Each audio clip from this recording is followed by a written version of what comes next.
ಉಳಿತಾಯ ಯೋಜನೆಯಲ್ಲಿ ಸುಕನ್ಯಾ ಸಮೃದ್ಧಿ ಯೋಜನೆ ಸಹ ಒಂದಾಗಿದೆ. ಈ ಸುಕನ್ಯಾ ನಿಮ್ಮೊಂದು ಹೋಮ್ವರ್ಕ್ ಕೊಟ್ಟಿರ್ತೀನಿ.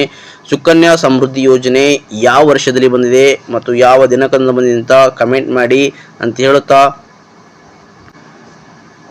ನೆಕ್ಸ್ಟ್ ಕ್ವಶನ್, ವಿಶ್ವ ಹವಾಮಾನ ದಿನ ವರ್ಲ್ಡ್ ಮೆಟೆರೊಲಾಜಿಕಲ್ ಡೇ 2026 ಮಾರ್ಚ್ 23.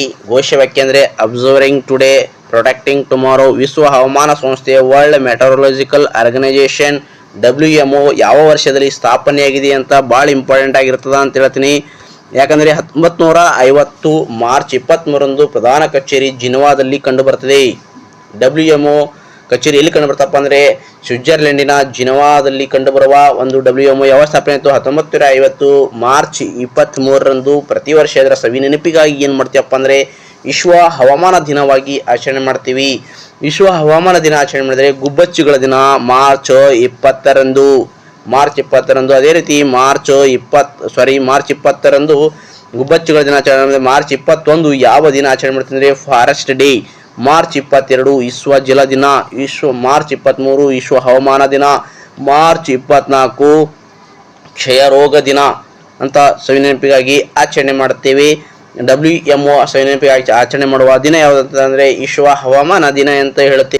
ಇಲ್ಲಿ ಮತ್ತೊಮ್ಮೆ ನೋಡಿ ಸ್ನೇಹಿತರೆ, ನಿಮಗೆ ಇದು ಇಂಪಾರ್ಟೆಂಟ್ ಕ್ವಶನ್ ಆಗಿರ್ತದೆ. ಯಾಕಂದರೆ PC PSI ಇನ್ನಿತರ ಎಕ್ಸಾಮ್ಗಳಲ್ಲಿ ನೇರವಾಗಿ ಕ್ವಶನ್ ಕೇಳ್ತಾರೆ ಅಥವಾ ಹೊಂದಿಸಿ ಬರಲಿ ಕೇಳ್ತಾರೆ, ಮತ್ತು ಯಾವುದು ಮ್ಯಾಚ್ ಆಗಿಲ್ಲ ಅಂತ ಸಹ ಕೇಳ್ತಾರೆ. ಅದಕ್ಕಾಗಿ ಇದು ಇಂಪಾರ್ಟೆಂಟ್ ಕ್ವಶನು. ಮಾರ್ಚ್ 20 ಯಾವ ದಿನ? ವಿಶ್ವ ಗುಬ್ಬಚ್ಚಿಗಳ ದಿನ. ಇನ್ನೊಂದಿದೆ ಮಾರ್ಚ್ 20 ವಿಶ್ವ ಸಂತೋಷ ದಿನ. ಮಾರ್ಚ್ 21 ವಿಶ್ವ ಅರಣ್ಯ ದಿನ. ಮಾರ್ಚ್ 21 ವಿಶ್ವ ಕವಿಗಳ ದಿನ. ಮಾರ್ಚ್ 22 ವಿಶ್ವ ಜಲ ದಿನ. ಮಾರ್ಚ್ 23 ವಿಶ್ವ ವಾತಾವರಣ ಅಥವಾ ವಿಶ್ವ ಹವಾಮಾನ ದಿನ. ಮಾರ್ಚ್ 24 ವಿಶ್ವ ಕ್ಷಯರೋಗ ದಿನ. ಇದು ಸಹ ಇಂಪಾರ್ಟೆಂಟು. ಭಾರತ ಯಾವ ವರ್ಷದಲ್ಲಿ ಕ್ಷಯಮುಕ್ತ ಭಾರತ ಎಂದು ಘೋಷಣೆಯಾಗುತ್ತೆ ಅಂತ ನೀವು ನಮ್ಮ ಕಮೆಂಟ್ ಮುಖಾಂತರ ನೀವು ಆನ್ಸರ್ ಮಾಡಿ. ನಮ್ಮ ನಂದಿನಿ ನಮ್ಮ RCB ಅಂತ RCB ಡೈರಿ ಪಾರ್ಟ್ನರ್ ಆಗಿ ನಂದಿನಿ ಪಾಲ್ಗೊಂಡಿದೆ, ಅಂದರೆ ಪಾರ್ಟ್ನರ್ ಆಗಿ ಇದೊಂದು RCB ಜೊತೆಗೆ ಪಾರ್ಟ್ನರ್ ಆಗಿದೆ ನೋಡಿ ಸ್ನೇಹಿತರೆ. KMF MD ಶಿವಸ್ವಾಮಿ ಘೋಷಣೆ ಮಾಡಿದ್ದಾರೆ. ಪ್ರತಿಷ್ಠಿತ IPL T20 ಟೂರ್ನ ಆರಂಭಕ್ಕೆ ಪೂರ್ವಭಾವಿಯಾಗಿ ರಾಜ್ಯದ ಹೆಮ್ಮೆಯ ಕರ್ನಾಟಕ ಹಾಲು ಮಹಾಮಂಡಳಿ Nandini brand Royal Challengers Bengaluru ತಂಡದ ಅಧಿಕೃತ ಡೈರಿ ಪಾಲುದಾರರಾಗಿ ಕೈಜೋಡಿಸಿದೆ. ನಂದಿನಿ ಬ್ರ್ಯಾಂಡ್ ಸದಾ ಕ್ರೀಡೆ ಮತ್ತು ಯುವ ಜನತೆಯನ್ನು ಪ್ರೋತ್ಸಾಹಿಸುವ ಧ್ಯೇಯವನ್ನು ಹೊಂದಿದ್ದು, ರಾಜ್ಯದ ಹೆಮ್ಮೆಯ 2 ಪ್ರತಿಷ್ಠಿತ ಬ್ರ್ಯಾಂಡ್ಗಳಾದ ನಂದಿನಿ ಮತ್ತು RCB ಒಂದಾಗಿರುವುದು ಅತ್ಯಂತ ಸಂತೋಷಕರವಾಗಿದೆ. ಇದು ಇಂಪಾರ್ಟೆಂಟ್ ಆಗಿರುತ್ತೆ ಸ್ನೇಹಿತರೆ. RCB ಯೊಂದಿಗೆ ಯಾವ ಒಂದು ಮಂಡಳಿ ಪಾರ್ಟ್ನರ್ ಆಗಿ ಗುರುತಿಸಿಕೊಂಡಿದ್ದಾರೆ? ನಮ್ಮ ಕರ್ನಾಟಕದ ಹೆಮ್ಮೆಯ ನಮ್ಮ ನಂದಿನಿ. ಈ ಕರ್ನಾಟಕದಲ್ಲಿ ಹಾಲು ಒಕ್ಕೂಟಗಳ ಸಂಖ್ಯೆ ಎಷ್ಟಪ್ಪ ಅಂದ್ರೆ 13 ನೋಡಿ ಸ್ನೇಹಿತರೆ. 13 ಹಾಲು ಮಂಡಳಿಗಳು ಕಂಡು ಬರ್ತಾವ. ಇದು ಸಹ ಇಂಪಾರ್ಟೆಂಟು. ನಾನು ನಿಮಗೊಂದು ವರ್ಕ್ ಕೊಟ್ಟಿರ್ತೀನಿ. ಯಾಕಪ್ಪ ಅಂದ್ರೆ ನಾವು ಹೇಳ್ತಾ ಹೋಗೋದು ಇಂಪಾರ್ಟೆಂಟ್ ಅಲ್ಲ, ನೀವು ಸಹ ಕಮೆಂಟ್ ಮಾಡಬೇಕು. ಕಮೆಂಟ್ ಮುಖಾಂತರ ಮಾಡಿದಾಗ ನೀವು ಅದರಲ್ಲಿ ಒಂದು ಇದಿರುತ್ತೆ, ನಂದಿನಿ ಯಾವ ವರ್ಷದಲ್ಲಿ ಸ್ಥಾಪನೆಗೊಂಡಿದೆ ಅಂತ ನಮಗೆ ಕಮೆಂಟ್ ಮುಖಾಂತರ ಆನ್ಸರ್ ಮಾಡಿ. ಅದೇ ರೀತಿ RCB ಯಾವ ವರ್ಷದಲ್ಲಿ IPL ಫೈನಲ್ ಪಂದ್ಯವನ್ನು ಗೆದ್ದಿದೆ ಅಂತ ಕಮೆಂಟ್ ಮಾಡಿ ಸ್ನೇಹಿತರೆ. ಅದೇ ರೀತಿ RCB 2019ನೇ ಆವೃತ್ತಿ ಅಂದರೆ 2026ರಲ್ಲಿ ನಡೆಯುವ 19ನೇ ಆವೃತ್ತಿ ಎಲ್ಲಿ ಉದ್ಘಾಟನೆಗೊಂಡಿದೆ ಅಂತ ನೀವು ಕಮೆಂಟ್ ಮುಖಾಂತರ ನಮಗೆ ಆನ್ಸರ್ ಮಾಡಿ. ಇಲ್ಲಿ ಚಿತ್ರದಲ್ಲಿ ಕಾಣುವ ವ್ಯಕ್ತಿ ಅಂದರೆ ಅಶೋಕ ಚಕ್ರವರ್ತಿ ಆಗಿದ್ದಾರೆ ಸ್ನೇಹಿತರೆ. ಸಾಮ್ರಾಟ್ ಅಶೋಕರು ಅತ್ಯಂತ ಪ್ರಸಿದ್ಧ ರಾಜರಲ್ಲಿ ಒಬ್ಬರಾಗಿದ್ದಾರೆ. ಚಂದ್ರಗುಪ್ತ ಮೌರ್ಯ ಮೊಮ್ಮಗನಾದ ಅಶೋಕರು ಮೊದಲಿಗೆ ಯುದ್ಧ ಪ್ರಿಯರಾಗಿದ್ದು, ಆದರೆ ಕಳಿಂಗ ಯುದ್ಧದ ನಂತರ ಅವರು ಏನಂತಾರಪ್ಪ, ಹಿಂಸೆಯನ್ನು ತ್ಯಜಿಸಿ ಬೌದ್ಧ ಧರ್ಮವನ್ನು ಸ್ವೀಕರಿಸುತ್ತಾರೆ ಸ್ನೇಹಿತರೆ. ಅವರ ಕಳಿಂಗ ಯುದ್ಧದಲ್ಲಿ ಮನನೊಂದು ಹಲವಾರು ಸಾವು ನೋವುಗಳನ್ನು ಕಂಡು ನಾನು ಯುದ್ಧ ಮಾಡದೆ ಬೇಡ ಎಂದ ಪ್ರಥಮ ರಾಜ್ಯ ಅಂದರೆ ಈ ಅಶೋಕ ಮಹಾರಾಜ ಇರ್ತಾರೆ ಸ್ನೇಹಿತರೆ. ಅಶೋಕ ಮಹಾರಾಜರ ಬಗ್ಗೆ ಒಂದು ಸಂಪೂರ್ಣವಾದ ಒಂದು ಮುಂದಿನ ದಿನಗಳಲ್ಲಿ ಕ್ಲಾಸ್ ಮಾಡೋಣ. ಅದಕ್ಕಾಗಿ ಅವರು ದೇಶದಲ್ಲಿ ಶಾಂತಿ ಅಹಿಂಸೆ ಧರ್ಮದ ಪ್ರಚಾರವನ್ನು ಮಾಡಿದ್ದರು. ಅವರ ಮಕ್ಕಳು ಸಹ ಬೌದ್ಧ ಧರ್ಮದ ಬಗ್ಗೆ ಶ್ರೀಲಂಕಾಗೆ ಹೋಗಿರ್ತಾರೆ ಮತ್ತು ಹಲವಾರು ದೇಶಗಳ ಕಡೆಗೆ ಪ್ರಚಾರ ಮಾಡಕ್ಕೆ ಹೋಗಿರ್ತಾರ ಅಂತ ಹೇಳ್ತಾ ಮುಂದಿನ ದಿನಗಳಲ್ಲಿ ಇವರ ಬಗ್ಗೆ ಸಂಪೂರ್ಣವಾದ ಒಂದು ಇತಿಹಾಸ ಕ್ಲಾಸನ್ನು ಮಾಡುವ ಅಭಿರುಚಿ ಇದೆ. ಆದರೆ ಸಮಯದ ಅಭಾವದ ಕಾರಣದಿಂದ ಕೆಲವೊಂದು ಇತಿಹಾಸದ ಕ್ಲಾಸ್ಗಳನ್ನು ಮಾಡೋಕ್ಕಾಗ್ತಾ ಇಲ್ಲ. ಇತಿಹಾಸ ಕ್ಲಾಸ್ ಮಾಡೋಣ ಸ್ನೇಹಿತರೆ ಮುಂದಿನ ದಿನಗಳಲ್ಲಿ ಅಂತ ಹೇಳ್ತಾ 2026 ಜನವರಿ 1 ವರ್ಷಗಳನ್ನು ಪೂರೈಸಿದ ಪ್ರಧಾನ ಮಂತ್ರಿ ಮಾತೃ ವಂದನ್ ಯೋಜನೆ PMMVY ಯಾವ ಸಚಿವಾಲಯದ ಅಡಿಯಲ್ಲಿ ಕಾರ್ಯನಿರ್ವಹಿಸಿದ ಸ್ನೇಹಿತರೆ 2026 ಜನವರಿ 1ಕ್ಕೆ 9 ವರ್ಷಗಳನ್ನು ಪೂರೈಸಿದ ಪ್ರಧಾನಮಂತ್ರಿ ಮಾತೃ ವಂದನ್ ಯೋಜನೆ. ಇದು ಭಾಳ ಇಂಪಾರ್ಟೆಂಟ್ ಆದ ಒಂದು ಯೋಜನೆ. ಮಹಿಳಾ ಮತ್ತು ಮಕ್ಕಳ ಅಭಿವೃದ್ಧಿ ಸಚಿವಾಲಯದ ಅಡಿಯಲ್ಲಿ ಈ ಕಾರ್ಯಕ್ರಮ ಭಾಳ ಇಂಪಾರ್ಟೆಂಟ್ ಆಗಿರ್ತದ. ಈ ಕಾರ್ಯಕ್ರಮ ನೋಡೋಣ ಬನ್ನಿ. ಪ್ರಧಾನ ಮಂತ್ರಿ ಮಾತೃವಂದನ್ ಯೋಜನೆ PMMV ಹಿಂದೆ ಇದನ್ನು ಇಂದಿರಾ ಗಾಂಧಿ ಮಾತೃ ಸಂಯೋಗ್ ಯೋಜನೆ ಎಂದು ಕರೆಯಲಾಗಿತ್ತು. ಇದು ಭಾರತ ಸರ್ಕಾರವು ನಡೆಸುತ್ತಿರುವ ಹೆರಿಗೆ ಸೌಲಭ್ಯ ಕಾರ್ಯಕ್ರಮವಾಗಿದೆ. ಮೂಲತಃ 2010ರಲ್ಲಿ ಪ್ರಾರಂಭಿಸಲಾಯಿತು ಮತ್ತು 2017ರಲ್ಲಿ ಮರುನಾಮಕರಣ ಮಾಡಲಾಗಿದ್ದ ಒಂದು ಯೋಜನೆಯಾಗಿದೆ. ಈ ಯೋಜನೆ ಮಹಿಳಾ ಮತ್ತು ಮಕ್ಕಳ ಅಭಿವೃದ್ಧಿ ಸಚಿವಾಲಯದ ಅಡಿಯಲ್ಲಿ ಕಾರ್ಯನಿರ್ವಹಿಸುವ ಒಂದು ಯೋಜನೆಯಾಗಿದೆ.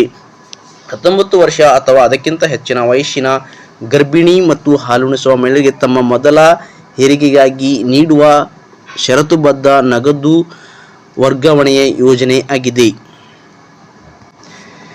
2026ರ ವರದಿ ಪ್ರಕಾರ ಚೀನಾವನ್ನು ಮೀರಿಸಿ ವಿಶ್ವದ ಅಗ್ರ ಅಕ್ಕಿ ಉತ್ಪಾದನಾ ರಾಷ್ಟ್ರವಾಗಿ ಹೊರಹೊಮ್ಮಿದ ದೇಶ ಯಾವುದು ಅಂತ ನೇರವಾಗಿ ಕ್ವಶನ್.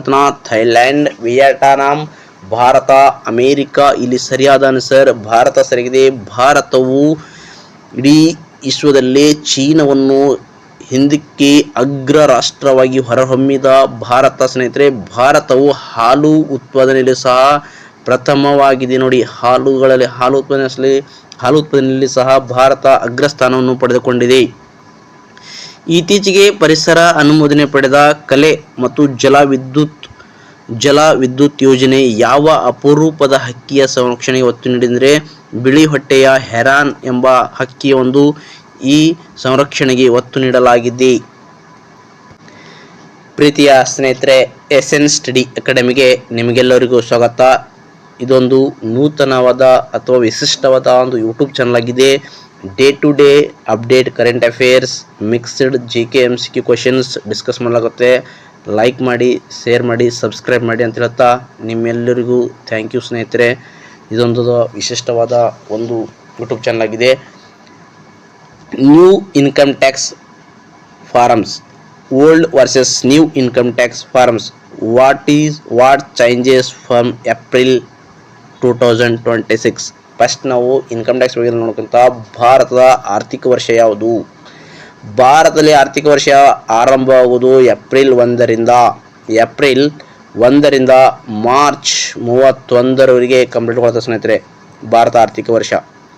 ಈ ಆರ್ಥಿಕ ವರ್ಷದಲ್ಲಿ ನಾವು ಇನ್ಕಮ್ ಟ್ಯಾಕ್ಸ್ ಆಗಿರ್ಬೋದು ಅಥವಾ TDS ಆಗಿರ್ಬೋದು, GST ಆಗಿರ್ಬೋದು, ಇವೆಲ್ಲವನ್ನು ದಿನನಿತ್ಯದಲ್ಲಿ ಬಿಸ್ನೆಸ್ ಮಾಡುವರ ಒಂದು ದಿನನಿತ್ಯದಲ್ಲಿ ಕಂಡುಬರುವ ಇದೊಂದು ಪೋರ್ಟಲ್ಗಳಾಗಿರ್ತವೆ ಅಥವಾ ಇದೊಂದು ಅವರ ದಿನನಿತ್ಯ ಮಾಡುವ ಒಂದು ಕಾರ್ಯವಾಗಿರುತ್ತೆ ಸ್ನೇಹಿತರೆ.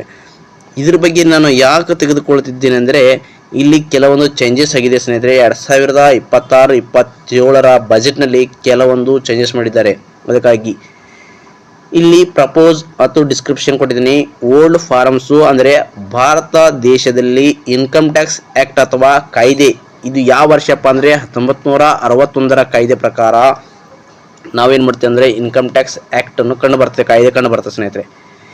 ಈ 1961ರ ಕಾಯ್ದೆಗೆ ಕೆಲವೊಂದು ಚೇಂಜಸ್ ಮಾಡಿದ್ದಾರೆ. ಅಂದರೆ ಕೆಲವೊಂದು ಫಾರ್ಮ್ಸು ಮತ್ತು ಆ್ಯಕ್ಟ್ಗಳನ್ನು ಚೇಂಜಸ್ ಮಾಡಿದ್ದಾರೆ. ಇಲ್ಲಿ ನೋಡಿ, declaration to avoid TDS non senior and senior. ಇಲ್ಲಿ ಫಾರ್ಮ್ 1961ರ ಕಾಯ್ದೆ ಪ್ರಕಾರ ಫಾರಂ 15 ಅಥವಾ 15G.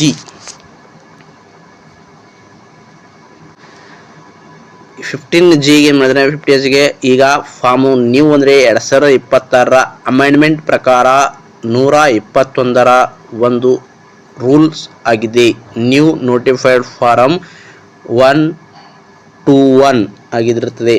Employee investment and HRA declaration form ಏನಾಗಿತ್ತು ಅಂದರೆ 1961ರ ಕಾಯ್ದೆ ಪ್ರಕಾರ ಫಾರಂ ಸಂಖ್ಯೆ 12 BB ಆಗಿತ್ತು. ಆದರೆ ನ್ಯೂ ಫಾರಂ ಅಂದರೆ ಹೊಸ ಒಂದು ಫಾರಂ ಯಾವುದಪ್ಪ ಅಂದರೆ 124.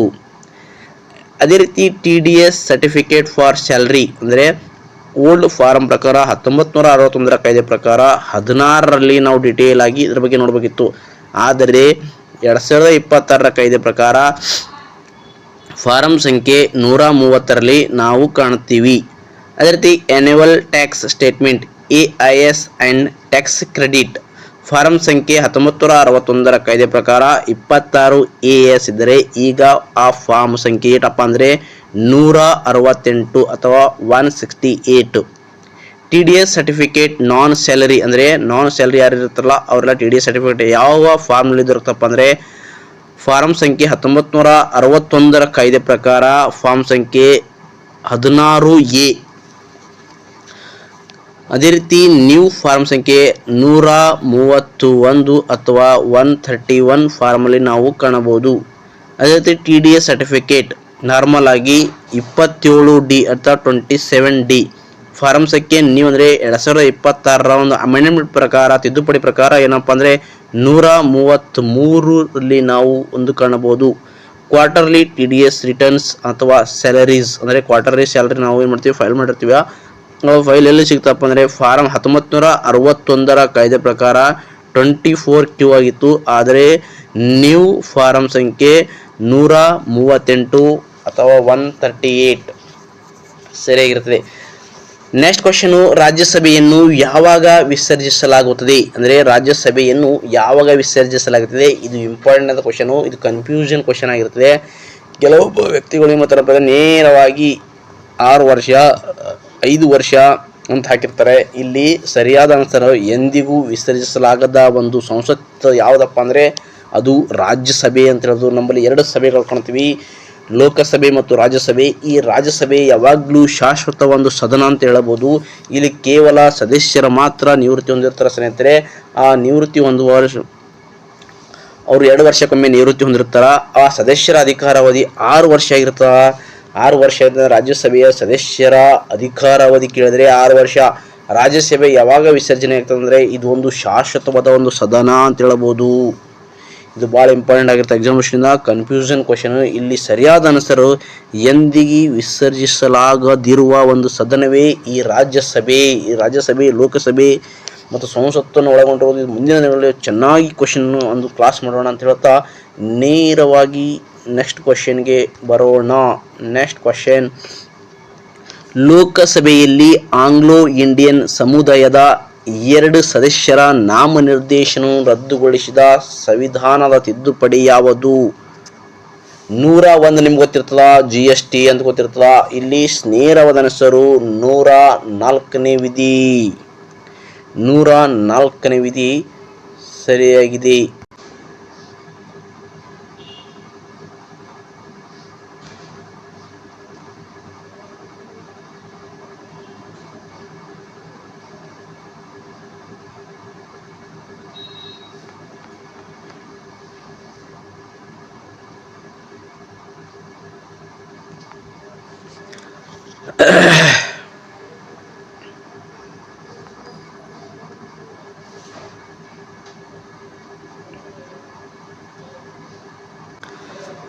ಮಾರ್ಚ್ 2020ರ ಹೊತ್ತಿಗೆ ಭಾರತೀಯ ಸಂವಿಧಾನದ 101ರಿಂದ 106ನೇ ತಿದ್ದುಪಡಿಗಳು ಅಂದರೆ 101ನೇ ತಿದ್ದುಪಡಿ ಅಂದರೆ GST ಸಂವಿಧಾನಿಕ ಆಗಿರುತ್ತದೆ, GST ಪರಿಚಯವಾಗಿರುತ್ತದೆ.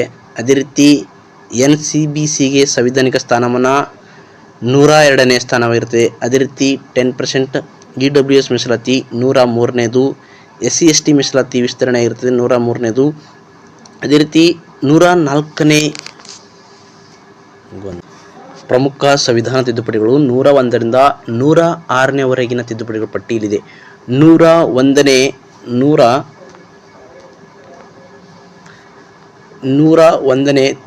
ತಿದ್ದುಪಡಿ ಕಾಯ್ದೆ 2016 ಏಕೀಕೃತ ರಾಷ್ಟ್ರವ್ಯಾಪಿ ತೆರಿಗೆ ವ್ಯವಸ್ಥೆಗಾಗಿ ಸರಕು ಮತ್ತು ಸೇವಾ ತೆರಿಗೆ GSTಯನ್ನು ಪರಿಚಯಿಸಲಾದ ಒಂದು ಕಾಯ್ದೆಯಾಗಿತ್ತು.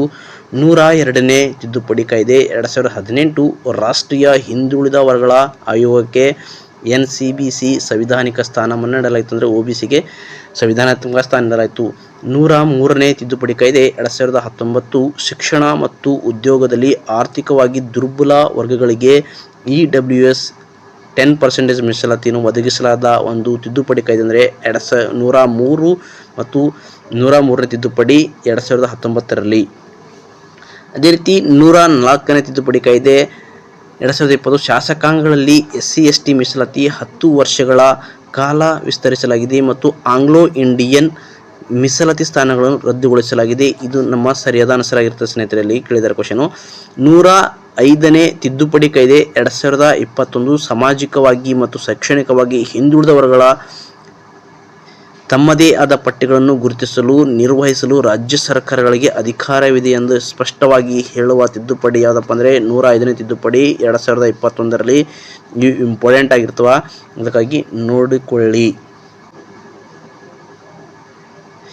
ಇಲ್ಲಿ ನಮಗೆ ಕೇಳಿದಂದರೆ ಲೋಕಸಭೆಯಲ್ಲಿ ಆಂಗ್ಲೋ ಇಂಡಿಯನ್ ಸಮುದಾಯದ 2 ಸದಸ್ಯರ ನಾಮನಿರ್ದೇಶನ ರದ್ದುಗೊಳಿಸಿದ ಸಂವಿಧಾನ ತಿದ್ದುಪಡಿ ಅಂದರೆ 104ನೇ ತಿದ್ದುಪಡಿ ಆಗಿದೆ. 104ನೇ ಒಂದು ತಿದ್ದುಪಡಿ ಆಗಿರುತ್ತದೆ. ಸಂಸತ್ತಿನ ಜಂಟಿ ಅಧಿವೇಶನದ ಅಧ್ಯಕ್ಷತೆಯನ್ನು ಯಾರು ವಹಿಸಿರುತ್ತಾರೆ ಅಂದರೆ ಸಂಸತ್ತಿನ ಜಂಟಿ ಅಧಿವೇಶನ ಕರೆಯುವ ಭಾರತ ಸಂವಿಧಾನದ 108ನೇ ವಿಧಿ. ಅಂದರೆ ಸಂಸತ್ತಿನ ಅಧಿವೇಶನ ಕರೆಯುವರು ಯಾರು, ಭಾಗ ಮತ್ತು ಅದರ ಅಧ್ಯಕ್ಷತೆ ವಹಿಸುವರು ಯಾರಪ್ಪ ಅಂದರೆ ಸಂಸತ್ತಿನ ಜಂಟಿ ಅಧಿವೇಶನ ಕರೆಯುವರು ರಾಷ್ಟ್ರಪತಿಗಳಾಗಿದ್ದಾರೆ ಸ್ನೇಹಿತರೆ. ಇದು ಇಂಪಾರ್ಟೆಂಟ್ ಆಗಿರ್ತದೆ ಕ್ವಶನು. ಅದೇ ರೀತಿ ಸಂಸತ್ತಿನ ಜಂಟಿ ಅಧಿವೇಶನ ಅಧ್ಯಕ್ಷತೆ ವಹಿಸುವರು ಯಾರಪ್ಪ ಅಂದರೆ ಸ್ಪೀಕರ್ ಅವರಾಗಿರ್ತಾರೆ ಅಥವಾ ಸಭಾಪತಿಗಳು ಅಧ್ಯಕ್ಷತೆಯನ್ನು ವಹಿಸಿರುತ್ತಾರೆ. ಇಲ್ಲಿ ಕೊಟ್ಟಿದ್ದಾರೆ ನೋಡಿ, ರಾಷ್ಟ್ರಪತಿಗಳು, ಉಪರಾಷ್ಟ್ರಪತಿಗಳು, ಲೋಕಸಭಾ ಅಧ್ಯಕ್ಷರು ಅಥವಾ ಸ್ಪೀಕರ್ ಆಗಿರ್ತಾರೆ ಅಥವಾ ಪ್ರಧಾನಮಂತ್ರಿಗಳು. ಇಲ್ಲಿ ನೇರವಾದ ಆನ್ಸರ್ ಅಂದರೆ ಸಭಾ ಅಧ್ಯಕ್ಷರು ಜಂಟಿ ಅಧಿವೇಶನದ ಅಧ್ಯಕ್ಷತೆಯನ್ನು ವಹಿಸಿರುತ್ತಾರೆ. ಇದನ್ನು ಕರೆಯುವರು ಯಾರಪ್ಪ ಅಂದರೆ ರಾಷ್ಟ್ರಪತಿಗಳು. ಎಷ್ಟನೇ ವಿಧಿ ಪ್ರಕಾರ ಕರೀತಾರಪ್ಪ ಅಂದರೆ 108ನೇ ವಿಧಿ 108 ವಿಧಿ ಪ್ರಕಾರ ಭಾರತ ರಾಷ್ಟ್ರಪತಿಗಳು ಜಂಟಿ ಅಧಿವೇಶನವನ್ನು ಕರೆಯುತ್ತಾರೆ. ಇದರ ಅಧ್ಯಕ್ಷತೆ ವಹಿಸುವರು ಲೋಕಸಭೆಯ ಸ್ಪೀಕರ್ ಆಗಿರುತ್ತಾರೆ. ಲೋಕಸಭೆಯ ಸ್ಪೀಕರ್. 35ನೇ ಸರಸ್ವತಿ ಸನ್ಮಾನ 35ನೇಯ ಸರಸ್ವತಿ ಸನ್ಮಾನ ಪ್ರಶಸ್ತಿ 2025 ಅಂದರೆ ಎಷ್ಟನೇ ಒಂದು ಸರಸ್ವತಿ ಸನ್ಮಾನ ಪ್ರಶಸ್ತಿ ಆಗಿರುತ್ತೆ? ನೇರ ಅವಕಾಶ ಥರ 35ನೇ ಸರಸ್ವತಿ ಸನ್ಮಾನ ಪ್ರಶಸ್ತಿ. ಇದನ್ನು ಪಡೆದವರು ರಾಮ್ಕುಮಾರ್ ಮುಖ್ಯೋಪಾಧ್ಯಾಯ ಅವರು ಪಡೆದಿರುತ್ತಾರೆ. ಪ್ರಶಸ್ತಿ ವಿಜೇತ ಹರ ಪಾರ್ವತಿ ಕಥಾ ಪ್ರಕಟಣೆ 2020 ಆಗಿರುತ್ತೆ ಸ್ನೇಹಿತರೆ. 1991ರಲ್ಲಿ KK ಬಿರ್ಲಾ ಫೌಂಡೇಶನ್ ಸ್ಥಾಪಿಸಲಾದ ಸರಸ್ವತಿ ಸನ್ಮಾನ್ ಪ್ರಶಸ್ತಿ ಕಳೆದ 10 ವರ್ಷಗಳಲ್ಲಿ ಪ್ರಕಟವಾದ ಭಾರತೀಯ ಲೇಖಕರ ಕೃತಿಗಳಿಗೆ ಪ್ರಶಸ್ತಿ ಘಟಕಗಳನ್ನು 15 ಲಕ್ಷ ಅಂದರೆ ಎಷ್ಟು ಲಕ್ಷ? 15 ಲಕ್ಷ ಪ್ರಶಸ್ತಿ ಪತ್ರ ಮತ್ತು ಫಲಕಗಳನ್ನು ಆಯ್ಕೆ ಸಮಿತಿ ಅರ್ಜುನ್ ಕುಮಾರ್ ಸಿಕ್ರಿ ಮುಖ್ಯಸ್ಥರಾಗಿರ್ತಾರೆ. ನೋಡಿ, ಇದು ಪಡೆದವರು ಯಾರು? ನೇರ ಕ್ವಶನ್ ಇರ್ತಾರೆ ನಿಮಗೆ. ಅತಿ ಹೆಚ್ಚು ಅಂದರೆ ಸರಸ್ವತಿ ಸನ್ಮಾನ ಪ್ರಶಸ್ತಿ ಎಷ್ಟನೇ ಆವೃತ್ತಿ, ಇದನ್ನು ಪಡೆದವರು ಯಾರು ಮತ್ತು ಇದನ್ನು ನೀಡುವ ಸಂಸ್ಥೆ ಯಾವುದು ಮತ್ತು ಪ್ರಶಸ್ತಿ ವಿಜೇತ ಒಂದು ಕೃತಿ ಯಾವುದು, ಪುಸ್ತಕ ಯಾವುದಂದರೆ ಹರ ಪಾರ್ವತಿ ಅಥವಾ ಪಾರ್ವತಿ ಅಂತ ಒಂದು ಪುಸ್ತಕ ಇದೆ ಸ್ನೇಹಿತರೆ. ಈ ಕೃತಿಗೆ 35ನೇ ಸರಸ್ವತಿ ಸನ್ಮಾನ್ ಪ್ರಶಸ್ತಿ ದೊರಕಿದೆ. ಇಲ್ಲಿ ವಿಶೇಷವಾದೊಂದು ಇನ್ನೊಂದು ಕ್ವಶನ್ ಇದೆ. ಕೇರಳ ಇದ್ದು ಏನು ಮಾಡಿದಾರಪ್ಪ ಅಂದರೆ ಕೇರಳ ರಾಜ್ಯದ ಹೆಸರನ್ನು ಮುಂದಿನ ದಿನಗಳಲ್ಲಿ ಯಾವ ರೀತಿ ಕರಿತೀವಪ್ಪ ಅಂದರೆ ಕೇರಳಂ ಅಂತ ಕರಿತೀವಿ. ಬದಲಾಯಿಸುವ ಪ್ರಸ್ತಾವನೆಗೆ ಕೇಂದ್ರ ಸಚಿವ ಸಂಪುಟ ಫೆಬ್ರವರಿ 24, 2026 ಅನುಮೋದನೆ ಸಹ ನೀಡಿದೆ. ಮುಂದಿನ ದಿನಗಳಲ್ಲಿ ಕೇರಳ ಅಂತ ಕರಿಬಿಡುತ್ತೆ ಸ್ನೇಹಿತರೆ. ಇಲ್ಲಿ ಕೇರಳಂ ಅಂತ ಕರಿಬೇಕು. ಕೇರಳ ರಾಜ್ಯವನ್ನು ಏನೆಂದು ಕರಿಬೇಕಂದ್ರೆ ಕೇರಳಂ. ಇದು ಒಂದು ಸರಳ ಬಹುಮತದ ಮೂಲಕ ಇದನ್ನು ರಾಜ್ಯಗಳ ಹೆಸರು ಗಡಿ ಮತ್ತು ಆ ರಾಜ್ಯದ ಹೆಸರನ್ನು ನಾವು ಚೇಂಜ್ ಮಾಡಬಹುದು. ಸರಳ ಬಹುಮತದ ಮೂಲಕ ತಿದ್ದುಪಡಿ ಮಾಡಬಹುದು.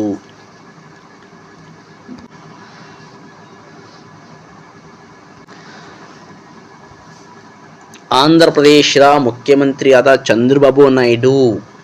ಆಂಧ್ರ ಪ್ರದೇಶ ರಾಜ್ಯವು ಅಂದರೆ ಆಂಧ್ರ ಪ್ರದೇಶ ಪ್ರಮಾಣೀಕರಣ ಪಡೆದ ಮೊದಲ ರಾಜ್ಯವಾಗಿದೆ.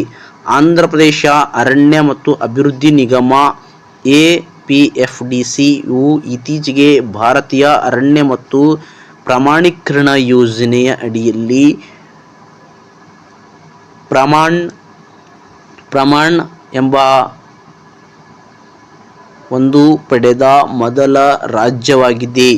ಈ ಆಂಧ್ರ ಪ್ರದೇಶ ಏನು ಮಾಡಿದಪ್ಪ ಅಂದರೆ ಪ್ರಮಾಣಿಕ ಪಡೆದ ಮೊದಲ ರಾಜ್ಯವಾಗಿದೆ ನೋಡಿ. ಇದು ಎಲ್ಲಪ್ಪ ಅಂದರೆ ಭಾರತೀಯ ಅರಣ್ಯ ಮತ್ತು ಪ್ರಮಾಣೀಕರಣ ಯೋಜನೆಯಡಿಯಲ್ಲಿ ಒಂದು ಪಡೆದ ಪ್ರಶಸ್ತಿ ಯಾವುದಪ್ಪ ಅಂದರೆ ಆಂಧ್ರ ಪ್ರದೇಶ್. ಈ ಆಂಧ್ರ ಪ್ರದೇಶದಲ್ಲಿ 25ನೇ ಹೈಕೋರ್ಟ್ ಸ್ಥಾಪನೆಯಾಗಿದೆ. ಇದು ಸಹ ನೆನಪಿಡಬೇಕು.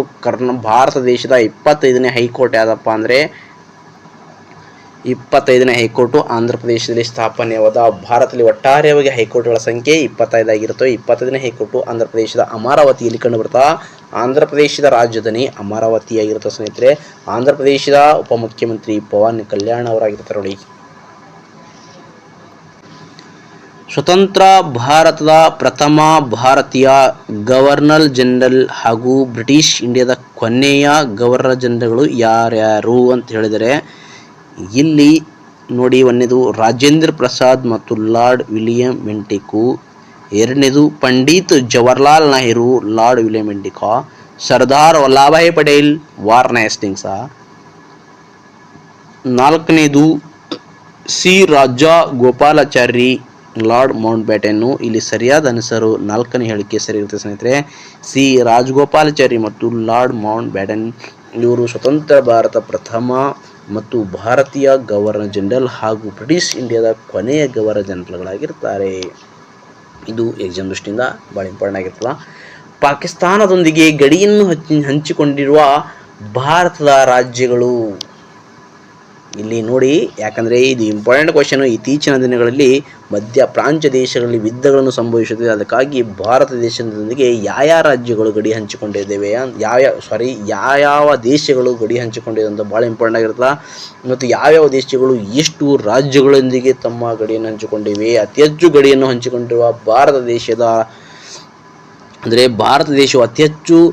ಅತಿ ಹೆಚ್ಚು ಗಡಿ ಹಂಚಿಕೊಂಡಿರುವ ರಾಷ್ಟ್ರ ಯಾವುದು ಭಾರತ ದೇಶದೊಂದಿಗೆ, ಅದು ಸಹ ಇಂಪಾರ್ಟೆಂಟು. ಅತಿ ಕಡಿಮೆ ಯಾವುದು ಅಂತ ಸಹ ನಿಮಗೆ ಅಲ್ಲಿ ಇಂಪಾರ್ಟೆಂಟ್ ಆಗಿರ್ತದೆ ಸ್ನೇಹಿತರೆ. ಇಲ್ಲಿ ಅತಿ ಹೆಚ್ಚಂದರೆ ಬಾಂಗ್ಲಾದೇಶು ಅತಿ ಕಡಿಮೆ ಅಂದರೆ ಅಫ್ಘಾನಿಸ್ತಾನ 80 ಕಿಲೋಮೀಟರ್ ಆಗಿರ್ತದ. ಇಲ್ಲಿ ಪಾಕಿಸ್ತಾನದೊಂದಿಗೆ ಗಡಿಯನ್ನು ಹಂಚಿಕೊಂಡಿರುವ ಭಾರತ ರಾಜ್ಯಗಳೆಂದರೆ ಲಡಾಖ್, ಪಂಜಾಬ್, ಗುಜರಾತ್, ರಾಜಸ್ಥಾನ್, ಜಮ್ಮು ಮತ್ತು ಕಾಶ್ಮೀರ್. ಲಡಾಖು, ಪಂಜಾಬು, ಗುಜರಾತು, ರಾಜಸ್ಥಾನ, ಜಮ್ಮು ಮತ್ತು ಕಾಶ್ಮೀರ. ಲಫಂಗ ರಾಜ ಅಂತ ಬಿಡಿ. ಲಫಂಗ ರಾಜ ನೆನಪಿಟ್ರೆ ಇದು ಒಂದು ಟ್ರಿಕ್ಸ್ ಕೋಡ್ ಆಗಿದೆ. ಲಫಂಗ ರಾಜ. ಲ ಅಂದರೆ ಲಡಾಖು, ಪ ಅಂದರೆ ಪಂಜಾಬ್, ಜ ಅಂದರೆ ಗುಜರಾತು, ರ ಅಂದರೆ ರಾಜಸ್ಥಾನ್, ಜ ಅಂದರೆ ಜಮ್ಮು ಮತ್ತು ಕಾಶ್ಮೀರ್. ಇದು ಆನ್ಸರ್ ಸರಿಯಾಗಿರುತ್ತದೆ. ನೆಕ್ಸ್ಟ್ ಕ್ವಶನು, ವಾಯುಮಂಡಲದಲ್ಲಿರುವ ಪ್ರಮುಖ ಅನಿಲಗಳು ಅಂದರೆ ನಾವು ದಿನನಿತ್ಯ ನಮ್ಮ ವಾಯುಮಂಡಲದಲ್ಲಿರುವ ಅನಿಲಗಳು ಯಾವ್ಯಾವ ಅಂತ ನೋಡ್ತೀವಿ. ಅದು ಒಂದು ನೈಟ್ರೋಜನ್ ಆಗಿರ್ತದ, ಇನ್ನೊಂದು ಆಕ್ಸಿಜನ್ ಆಗಿರ್ತದ, ಇನ್ನೊಂದು ಆರ್ಗನ್, ನಾಲ್ಕನೇದು ಕಾರ್ಬನ್ ಡೈಆಕ್ಸೈಡ್. ನೈಟ್ರೋಜನ್ ಎಷ್ಟು ಪ್ರಮಾಣ ಅಂದಪ್ಪ ಅಂದರೆ 78.8% ಆಗಿರ್ತದ ಅಂದರೆ ಹವಾಮಾನದಲ್ಲಿ ವಾಯುಮಂಡಲದಲ್ಲಿ. ಆಕ್ಸಿಜನ್ 20.95%, ಆರ್ಗನ್ 0.93%, ಕಾರ್ಬನ್ ಡೈಆಕ್ಸೈಡ್ 0.03% ಇರ್ತದ. ಇದೊಂದು ಟ್ರಿಕ್ ಏನಪ್ಪ ಅಂದರೆ NOAC, ನೋ ಎ ಸಿ ಅಂತ ನೆನಪಿಡಿ. ನೋ ಎ ಸಿ ಅಂದರೆ ಎ ಸಿನೇ, ನೋ ಎ ಸಿ ಅಂದರೆ ಎ ಸಿ ಇಲ್ಲ, ಆದರೆ ಎ ಸಿ ಇದ್ದರೆ ಇದಾಗಿರ್ತದ. ನೆಕ್ಸ್ಟ್, ಕನಕದಾಸರ ಕೃತಿಗಳನ್ನು ಮೋಹನ ತರಂಗಿಣಿ, ಹರಿಭಕ್ತಿ ಸಾರ, ನಳಚರಿತ್ರೆ, ರಾಮಧನ ಚರಿತ್ರೆ ಇವು ಕನಕದಾಸರ ಕೃತಿಗಳಾಗಿವೆ. ಮುಂದಿನ ಕ್ಲಾಸ್ನಲ್ಲಿ ಕನಕದಾಸರಾಗಿರ್ಬೋದು, ಪುರಂದರದಾಸರಾಗಿರ್ಬೋದು, ಜಗದೀಶದಾಸರಾಗಿರ್ಬೋದು, ವಿಠಲದಾಸರಾಗಿರ್ಬೋದು, ಇನ್ನು ಹಲವಾರು ಮುಂತಾದ ಒಂದು ದಾಸ ಕೀರ್ತನೆಗಳನ್ನು ಅಥವಾ ದಾಸರ ಕುರಿತು ಒಂದು ಕ್ಲಾಸ್ ಮಾಡೋಣ ಸ್ನೇಹಿತರೆ. ಯಾಕಂದರೆ ಎಕ್ಸಾಮ್ ದೃಷ್ಟಿಯಿಂದ ಕನಕದಾಸರಾಗಿರ್ಬೋದು, ಪುರಂದರದಾಸರಾಗಿರ್ಬೋದು, ವ್ಯಾಸರಾಯರಾಗಿರ್ಬೋದು, ಇನ್ನೂ ಹಲವಾರು ವ್ಯಕ್ತಿಗಳ ಬಗ್ಗೆ ಕ್ವಶನ್ ಕೇಳ್ತಾರೆ. ಅದಕ್ಕಾಗಿ ನಾವು ಒಂದು ದಾಸ ಶ್ರೇಷ್ಠ ಅವರ ಬಗ್ಗೆ ಒಂದು ಮುಂದಿನ ದಿನಗಳಲ್ಲಿ ಕ್ಲಾಸ್ ಮಾಡೋಣ ಅಂತ ಹೇಳುತ್ತಾ, ಕನಕದಾಸರ ಬಗ್ಗೆ ಯಾವಾಗಲೂ ಕ್ವಶನ್ ಕೇಳ್ತಿರ್ತಾರೆ. ಅದಕ್ಕಾಗಿ ಅವರ ಕೃತಿಗಳು ಯಾವ್ಯಾವು, ಅವರ ಕೀರ್ತನೆಗಳು ಯಾವುವು ಅಂತೆಲ್ಲ ನೋಡಿರಬೇಕು. ಕನಕದಾಸರ ಮೋಹನ ತರಂಗಿಣಿ, ಹರಿಭಕ್ತ ಸಾರ, ನಳಚರಿತ್ರೆ, ರಾಮಧನ ಚರಿತ್ರೆ ಇಂಪಾರ್ಟೆಂಟ್ ಆದ ಕೃತಿಗಳಾಗಿವೆ. ಮೋಹನ ರಂಗೀನಿ ಅಂತ ಇದೊಂದು ಟ್ರಿಕ್ಸ್ ಆಗಿದೆ ಸ್ನೇಹಿತರೆ. ಮೋಹನ ರಂಗೀನಿ ಎಂಬುದು ಇದೊಂದು ಟ್ರಿಕ್ಸ್ ಆಗಿರ್ತದೆ, ಅದಕ್ಕಾಗಿ ನೆನಪಿಡಿ ಅಂತ ಹೇಳ್ತಾ, ನೆಕ್ಸ್ಟು ಭಾರತದಲ್ಲಿ ಕುಂಭ ಮೇಳ ನಡೆಯುವ ಸ್ಥಳಗಳು ಯಾವುವು? ಇದು ಭಾಳ ಇಂಪಾರ್ಟೆಂಟ್ ಆಗಿರ್ತದೆ. ಭಾರತ ದೇಶದಲ್ಲಿ ಕುಂಭಮೇಳಗಳು ನಡೀತಿರ್ತಾವ. ಕುಂಭಮೇಳ ಎಲ್ಲೆಲ್ಲಿ ನಡೀತಪ್ಪ ಅಂದರೆ, ಒಂದು ನಾಸಿಕ್. ಈ ನಾಸಿಕ್ ಕಂಡು ಬರೋದು ಮಹಾರಾಷ್ಟ್ರದ ಒಂದು ಗೋದಾವರಿ ನದಿ ಹರಿಯುವ ಒಂದು ನಾಸಿಕ್ ಆಗಿರುತ್ತೆ ಸ್ನೇಹಿತರೆ. ಅದೇ ರೀತಿ ಉಜ್ಜಯಿನಿ ಮಧ್ಯಪ್ರದೇಶದಲ್ಲಿ ಕಂಡುಬರುವ ಪ್ರಯಾಗ್ ಅಂತ ಹೇಳ್ಬೋದು. ಉಜ್ಜಯಿನಿ, ಹರಿದ್ವಾರ ಅಂದರೆ ಉತ್ತರಾಖಂಡದಲ್ಲಿ ಕಂಡುಬರುವ ಹರಿದ್ವಾರ. ಪ್ರಯಾಗ್ರಾಜ್ ಇದು ಭಾಳ ಇಂಪಾರ್ಟೆಂಟ್ ಆಗಿರುತ್ತೆ, ಫೇಮಸ್ ಆಗಿರುತ್ತೆ ಪ್ರಯಾಗ್ರಾಜು. ಹರಿದ್ವಾರದಲ್ಲಿ ಕಂಡುಬರುವ ಉತ್ತರಾಖಂಡದ ಪ್ರಯಾಗ್ರಾಜ್. ಅಲಹಾಬಾದ್ನಲ್ಲಿ ಉತ್ತರ ಪ್ರದೇಶದ ಅಲಹಾಬಾದ್ ಇಲ್ಲಿ ನಡೆಯುವ ಒಂದು ಅಂದರೆ ಭಾರತ ಕುಂಭಮೇಳಗಳ ಸ್ಥಳಗಳಾಗಿವೆ ಸ್ನೇಹಿತರೆ. ಉಜ್ಜಯಿನಿ ಆಗಿರ್ಬೋದು, ನಾಸಿಕ್ ಆಗಿರ್ಬೋದು, ಹರಿದ್ವಾರ ಇದು ಪ್ರಯಾಗ್ರಾಜ್ ಆಗಿರ್ಬೋದು, ಉತ್ತರ ಪ್ರದೇಶದ ಪ್ರಯಾಗ್ರಾಜ್ ಇವೆಲ್ಲ ಕಂಡುಬರೋದು ಎಲ್ಲಪ್ಪ ಅಂದರೆ ಭಾರತ ದೇಶದಲ್ಲಿ ವಿಶಿಷ್ಟವಾದ ಒಂದು ಸ್ಥಳಗಳು. ಅಂದರೆ ಕುಂಭಮೇಳ ಇದು ನಡೆಯುವ ಒಂದು ಸ್ಥಳವಾಗಿದೆ, ಪ್ರಸಿದ್ಧವಾಗಿರುತ್ತೆ ಕುಂಭಮೇಳ. ಪ್ರತಿಯೊಬ್ಬರು ಸಹ ನೋಡಿರ್ತೀರಿ. ಹಿಂದಿನ ವರ್ಷದಲ್ಲಿ ನಡೆದಿರುವ ಒಂದು ಕುಂಭಮೇಳವಾಗಿತ್ತು. Speak 5 lines to yourself ಅಂದರೆ ಪ್ರತಿದಿನ ನಾವು ಈ 5 ಸಾಲುಗಳನ್ನು ನಿಮ್ಮ ಜೀವನದಲ್ಲಿ ನೋಡಿಕೊಳ್ಳಲೇಬೇಕು. God is always with me ಅಂದರೆ ದೇವರು ಎಲ್ಲ ಕಡಿದ್ದಾನೆ, ಅವರು ನಿಮಗೆ ಆಶೀರ್ವಾದ ಮಾಡೇ ಮಾಡ್ತಾರೆ. ಟುಡೇ ಈಸ್ ಮೈ ಡೇ ಅಂದರೆ ಇವತ್ತಿನ ದಿನ ನನ್ನದೇ ಆಗಿರಬೇಕು. ಐ ಆಮ್ ಎ ವಿನ್ನರ್ ನಾನೇ ಗೆಲ್ಲಲೇಬೇಕು ಅಂದರೆ ನಾನೇ ಗೆಲ್ಲಲೇಬೇಕು. ಐ ಆಮ್ ದ ಬೆಸ್ಟ್ ನಾನೇ ಒಬ್ಬ ಒಳ್ಳೆ ವ್ಯಕ್ತಿ. ಐ ಕ್ಯಾನ್ ಡೂ ಇಟ್ ಅಂದರೆ ನಾನು ಮಾಡೇ ಮಾಡುತ್ತೇನೆ ಎಂಬ ಒಂದು ಅಬ್ದುಲ್ ಕಲಾಂ ಅವರ 5 ಲೈನ್ಸ್ಗಳಿವೆ. 5 ಲೈನ್ಸ್ಗಳು ಸ್ಪರ್ಧಾರ್ಥಿ ಜೀವನದಲ್ಲಿ ಭಾಳ ಇಂಪಾರ್ಟೆಂಟ್ ಆಗಿರ್ತವೆ. ಈ 5 ಲೈನ್ಸ್ ನೀವು ಓದುವ ಒಂದು ರೂಮ್ ಆಗಿರ್ಬೋದು, ನೀವು ಸ್ಟಡಿ ಮಾಡುವ ಒಂದು ಏನಿರ್ತದ ಆ ಡೆಸ್ಕ್ ಆಗಿರ್ಬೋದು, ಅಥವಾ ಲೈಬ್ರರಿಯಲ್ಲಿ ನಿಮ್ಮ ಡೆಸ್ಕ್ ಅಂತ ಇರ್ತದೆ, ಆ ಡೆಸ್ಕಲ್ಲಿ 5 ಲೈನ್ ನೀವು ಹಾಕಿಕೊಳ್ಳಿ ಅಂತ ಹೇಳುತ್ತಾ. ಯಾಕಂದರೆ ಇದು 5 ಲೈನ್ ನೀವು ನೋಡಿದಾಗ ನಿಮಗೆ ಇನ್ನೂ ಒಂದು ಸ್ಫೂರ್ತಿದಾಯಕವಾಗಿರ್ತದೆ ಸ್ನೇಹಿತರೆ. ಅದಕ್ಕಾಗಿ 5 ಲೈನ್ ಭಾಳ ಇಂಪಾರ್ಟೆಂಟ್ ಆಗಿರ್ತಾವೆ. God is always with me. Today is my day. I am a winner. I am the best. I can do it. ಈ 5 ಸಾಲುಗಳು ನಿಮ್ಮ ಜೀವನವನ್ನೇ ಬದಲಾಯಿಸಬಹುದು ಅಂತ ಹೇಳುತ್ತಾ, ನಿಮಗೆ ಇಷ್ಟ ಆದರೆ ಲೈಕ್ ಮಾಡಿ, ಸಬ್ಸ್ಕ್ರೈಬ್ ಮಾಡಿ, ನಿಮ್ಮ ಸ್ನೇಹಿತರಿಗೂ ಸಹ ಶೇರ್ ಮಾಡಿ ಅಂತ ಹೇಳುತ್ತಾ, ಮತ್ತೊಮ್ಮೆ ನಿಮಗೆಲ್ಲರಿಗೂ ಧನ್ಯವಾದಗಳು. ಎಲ್ಲಾದರೂ ತಪ್ಪಾದರೆ ಇದು ನಮ್ಮದೊಂದು ಸಣ್ಣ ಪ್ರಯತ್ನ ಇರ್ತದೆ, ಅದಕ್ಕಾಗಿ ನಿಮ್ಮ ಯೂಟ್ಯೂಬ್ ಚಾನಲ್ ಅಂತ ಹೇಳ್ತಾ ಸಬ್ಸ್ಕ್ರೈಬ್ ಮಾಡಿ. Thank you so much.